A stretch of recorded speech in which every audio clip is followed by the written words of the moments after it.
Question, নিচের সারিটির পরবর্তী পদটি কি হবে? এখানে an, সিপি, er, প্রশ্নবোধক চিহ্ন। এখানে an এর সাথে সিপির সম্পর্ক আছে, ঠিক একই অবস্থায় er এর সাথে সম্পর্ক এখানে জুড়তে হবে।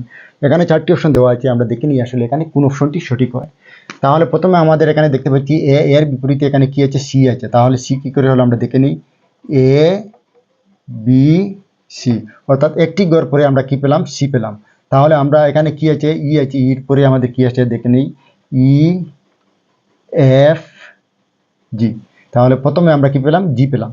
এবারে এখানে কি আছে? এন আছে, এন এর বিপরীতে পি আছে। আমরা দেখে নিই পি কি করে হলো। এন ও পি, অর্থাৎ একটি গড় পরে পি আসলো। ঠিক একই অবস্থায় এখানে আমরা যেহেতু পি নিয়েছি, এখানে আবার আমরা আর নিব, আর এস টি। তাহলে আমরা কি পেলাম? জি এবং টি পেলাম, জি টি। অতএব এই জায়গার মানটি আমাদের কি হবে? জি টি। এখানে থেকে আমাদের option C is the right answer. আশা করি আপনারা বুঝতে পেরেছেন। ধন্যবাদ।